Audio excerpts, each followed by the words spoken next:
میرے عزیزوں، رمضان کی بہاریں آ چکی ہیں۔ کسی مہمان کے انتظار کرتے کرتے جب وہ گھر آ جاتا ہے تو خوشیاں دوبالا ہو جاتی ہیں۔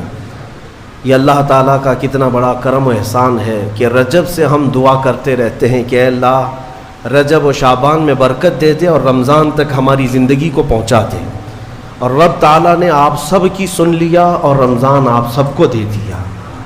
ورنہ آج بھی کچھ لوگوں کی موت ہوئی ہے، آج کے دن بھی کئی لوگوں کی موت ہوئی ہے، چاند دکھنے سے پہلے بھی کچھ لوگ قبرستان جا چکے ہیں۔ وجہ یہ ہے کہ وہ رجب بھی پا لیے، شعبان بھی پا لیے، مگر ان کی زندگی میں اس سال کا رمضان نہیں لکھا ہوا تھا، اور جسے رمضان مل گیا اللہ کا ایک اور احسان اس کے ساتھ ہے۔ لہٰذا اے سنی مسلمانوں، اس کی قدر کرو، اسے ہلکے میں نہ لو۔ رمضان مبارک جیسی آ جاتا ہے تو اللہ تعالیٰ سب رزق کے دروازے کھول دیتا ہے، اور تمہارے لیے اتنے انتظامات اس نے کر رکھے ہیں کہ شیاطین چھیڑ چھاڑ کے لیے تمہارے ساتھ نہ رہیں، ان کو بند کر دیا گیا کہ تم خالص اللہ کی عبادت کرتے رہو، کوئی شیطان تمہیں پریشان نہ کرے۔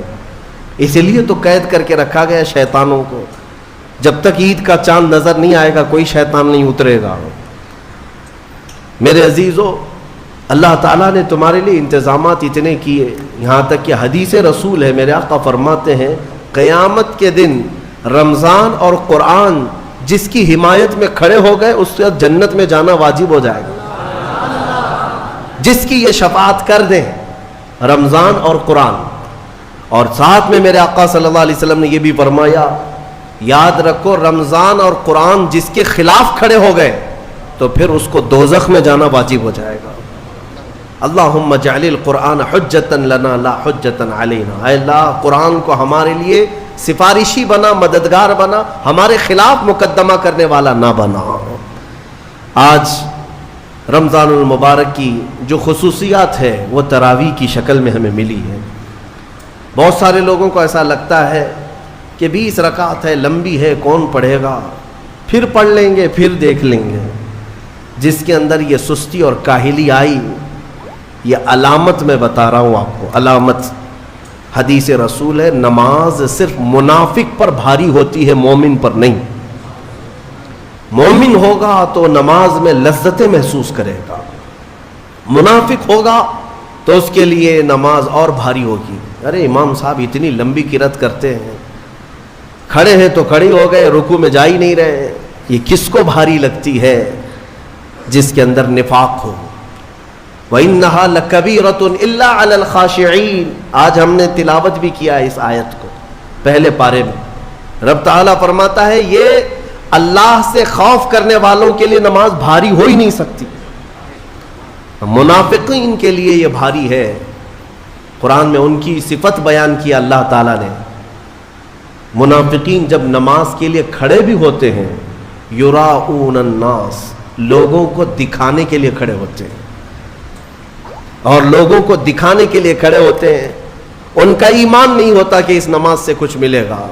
اس لیے اپنی کیٹیگری چیک کرنے کا بھی یہ مہینہ ہے کہ ہم ایمان والوں میں سے ہے کہ منافقین میں سے، کیٹیگری چیک ہو جاتی ہے۔ اس لیے ان کی اس رمضان کی صفوں کو خالی ہرگز ہونے نہ دینا، ورنہ نفاق کا دھبا لگ جائے گا۔ بہرحال ہم معمول کے مطابق تفسیر قرآن کو، جیسے ہر سال میری عادت ہے میں قرآن جو تلاوت کرتا ہوں اس کے کچھ گوشے آپ تک رکھنے کی کوشش کرتا ہوں۔ سورہ فاتحہ کے بعد پہلی سورہ قرآن میں سورہ بقرہ ہے۔ سورہ بقرہ سب سے بڑی سورہ ہے قرآن پاک میں، تقریباً 2.5 پارے پر مشتمل ہے، 280 کے قریب آیات ہیں، اور سورہ بقرہ کی بڑی برکتیں بھی ہیں۔ ایک روایت میں ملتا ہے کہ پورے قرآن کا جو کچھ بھی مضمون ہے اللہ نے وہ سب سورہ بقرہ میں بیان کر دیا۔ پورے قرآن میں جو کچھ بھی ہے وہ سورہ بقرہ میں، اور جو سورہ بقرہ میں ہے وہ سورہ فاتحہ میں، پورا سورہ فاتحہ میں ہے۔ اور اسی کو مولا کائنات علی مرتضیٰ نے فرمایا کہ اگر میں سورہ فاتحہ کی تفسیر لکھنے بیٹھ جاؤں تو 70 اونٹوں کو بوجھل کر سکتا ہوں۔ کیوں؟ اس لیے کہ سورہ فاتحہ ہی قرآن کا نچوڑ ہے، قرآن کا خلاصہ ہے. ایک اہم آیت اس میں آئی ہے. میں تفسیر سننے کے پہلے آداب بھی بتا دوں آپ. قرآن پڑھنے کے بھی آداب اور تفسیر سننے کے بھی آداب. ظاہر سی بات ہے کچھ آداب وہ ہیں جو ظاہر سے تعلق رکھتے ہیں. وضو سے ہونا چاہیے نماز قرآن پڑھنے کے لیے. لا یمسہ الا المطہرون. اس کو صرف اور صرف پاکیزہ لوگ چھوئیں گے. کس کو؟ قرآن پاک کو. تلاوت کرنے کے لیے وضو شرط ہے یا نہیں؟ چھونے کے لیے سب کو پتا ہے. ادب یہی ہے, ظاہری ادب یہ ہے کہ پاک رہے, جنوبی نہ رہے, حیض و نفاس والی عورت نہ رہے. قرآن پاک کے لیے یہ ظاہری آداب ہوئے.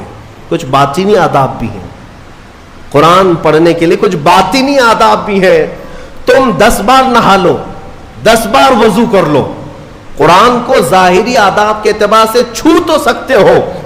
باطنی آداب میں سب سے پہلی شرط یہ ہے قرآن پڑھنا ہو یا سننا ہو تو عشق مصطفیٰ ہونا چاہیے.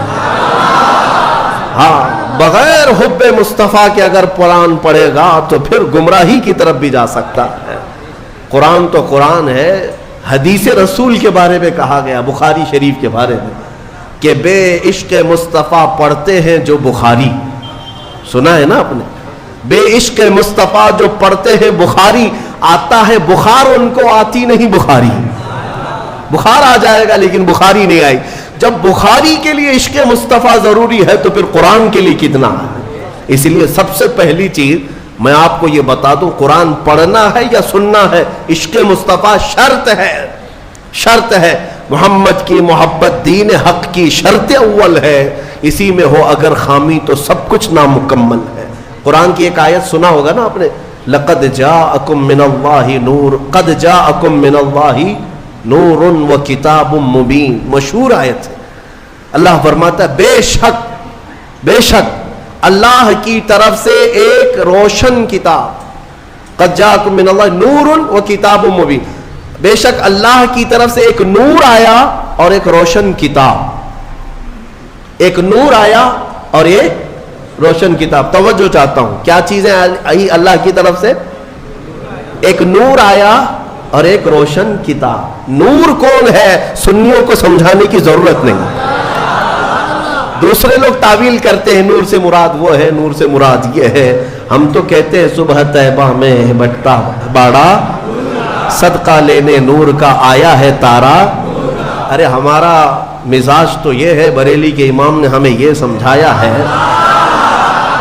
وہی تو جوبن ٹپک رہا ہے, وہی تو جوبن ٹپک رہا ہے, وہی تو اب تک چھلک رہا ہے.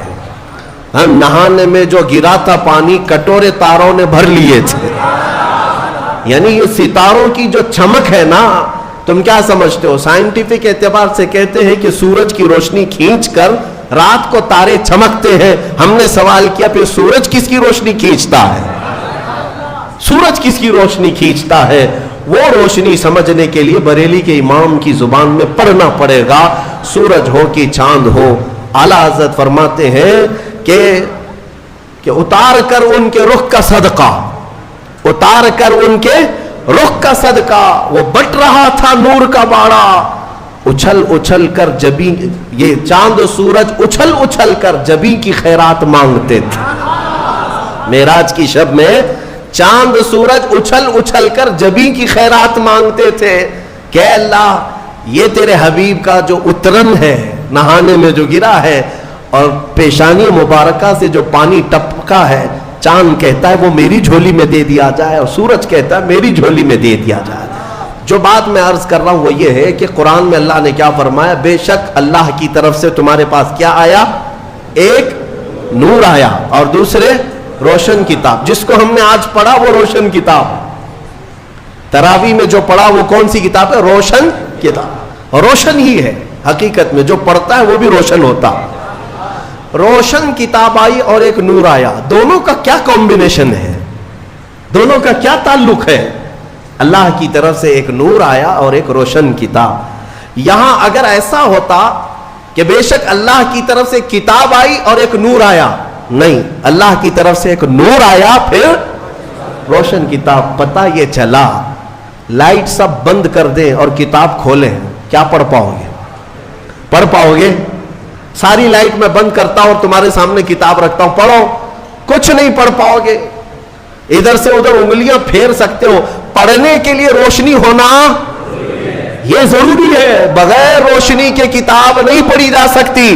اسی لیے آیت میں اللہ نے فرمایا بے شک اللہ کی طرف سے پہلے کیا آیا؟